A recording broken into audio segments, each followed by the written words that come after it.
আজ আমরা রবীন্দ্রনাথ ঠাকুরের এক অসাধারণ ছোট গল্প মুসলমানির গল্প নিয়ে কথা বলবো। এটা শুধু একটা গল্প নয়, এটা পরিচয়, ধর্ম আর মানবতার এক জটিল কিন্তু ভীষণ সুন্দর আখ্যান। চলুন এর গভীরে প্রবেশ করা যাক।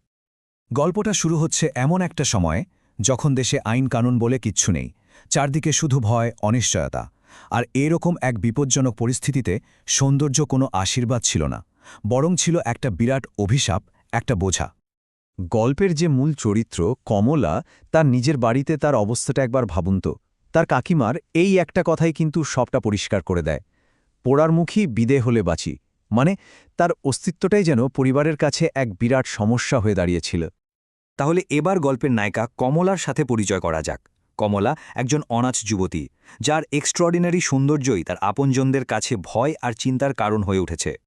মানে ঘরের মধ্যেই চলছিল একটা অদ্ভুত টানাপোড়েন। একদিকে কাকা বংশীধরের স্নেহ, আবার অন্যদিকে কাকিমার চোখে এসে যেন সাক্ষাৎ বিপদ। আর তাই যত তাড়াতাড়ি সম্ভব তাকে বিয়ে দিয়ে বাড়ি থেকে বিদায় করার জন্য কাকার উপর একটা প্রচণ্ড চাপ আসছিল। আর এই চাপ থেকেই গল্পের মোড়টা ঘুরে যায়। কমলার বিয়ে তো ঠিক হলো, কিন্তু এই বিয়েটা কোনো সমাধান হয়ে এলো না, বরং হয়ে দাঁড়ালো এক ভয়ঙ্কর বিপর্যয়ের শুরু। তো কমলার জন্যে যে পাত্রটিকে ঠিক করা হলো, সে ছিল ভীষণ উদ্ধত, বেপরোয়া আর নিজের ক্ষমতা নিয়ে তার অহংকারের শেষ ছিল না। বিপদ নিয়ে তাকে বারবার সাবধান করা হয়েছিল, কিন্তু সে সব কিছু তুড়ি মেরে উড়িয়ে দিত। শুনলেন তো কি পরিমাণ ঔদ্ধত্য! আর ঠিক এই মনোভাবটাই কিন্তু তাদের এক ভয়ঙ্কর পরিণতির দিকে ঠেলে দিয়েছিল। এই একটা কথাই যেন ছিল এক আসন্ন ট্র্যাজেডির ইঙ্গিত। আর যা আশঙ্কা করা হয়েছিল ঠিক তাই হল। মাঝপথে ডাকাত দল ঝাঁপিয়ে পড়ল। সেই ভয়ঙ্কর আক্রমণে কমলার চেনা পৃথিবীটা এক মুহূর্তের মধ্যে তছনছ হয়ে গেল, আর তাকে একদম একা, অসহায় অবস্থায় ফেলে সবাই পালিয়ে গেল। ঠিক যখন মনে হচ্ছে সব আশা শেষ, সেই চরম হতাশার মুহূর্তে গল্পের মোড়টা একেবারে ঘুরে দাঁড়ায়, আবির্ভাব হয় এক অপ্রত্যাশিত উদ্ধারকারীর।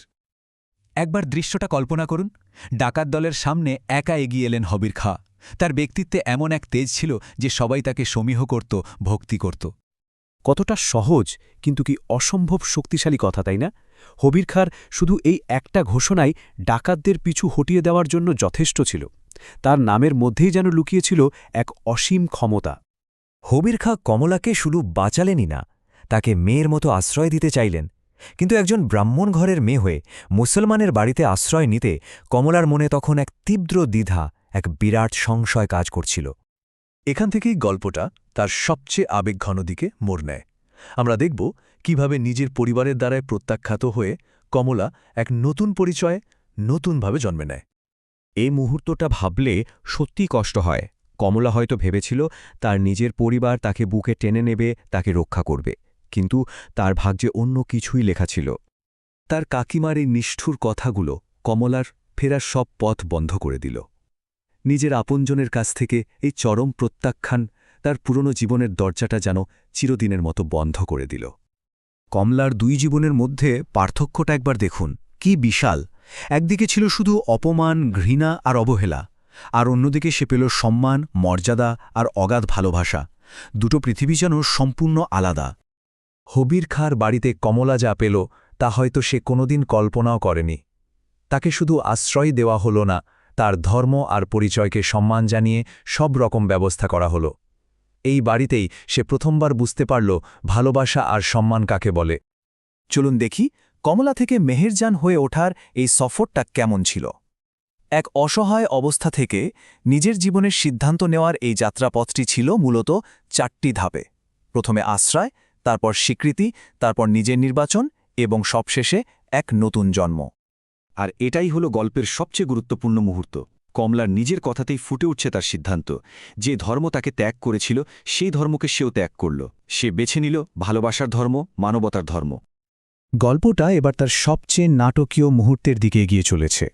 সেই এক সময়ের প্রত্যাখ্যাত কমলা এখন এক নতুন রূপে, নতুন পরিচয়ে তার অতীতের মুখোমুখি হতে ফিরে আসছে।